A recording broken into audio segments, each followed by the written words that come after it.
When I received a review code to Cosmic Royale from Eden Games, I was actually kinda hyped. After 11 years of playing the same kart racer featuring that famous plumber, I was curious to see how these indie developers innovated on the idea of the tried and true formula. And truth is, they didn't.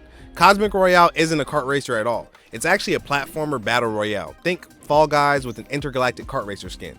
And while I won't knock it for subverting my expectations, I will, however, hold it accountable for their shortcomings. Now let me start by saying this. Cosmic Royale isn't a bad game. And this is season 0, so everything I'm going over isn't indicative of the final product, but there's caveats.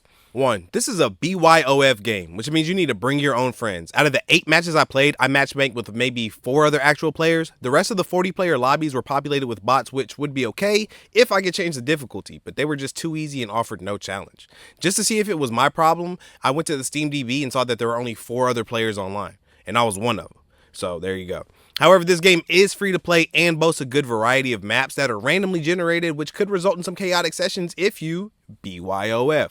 2. Like I said before, this game is way more a platformer than a kart racer, but control scheme wise, it's stuck somewhere in the middle. Now you control movement with the left stick and you have a jump button like a platformer, but then there's this drift mechanic, which is never really explained and also I feel like doesn't work half the time. I never use it and finish first against all those other bots and those 3 other players every time. The obstacles themselves are good at keeping you engaged, but don't seem to be timed well enough to offer that flow state run you can get in other platformers. And don't get me started on this snap and return camera, oh my god. Final verdict. Cosmic Royale offers a good variety of maps to keep rounds fresh and exciting, and numerous customization options to help you stand out and express your inner whatever this is. The problem is that with games like these, the fun lives in replayability.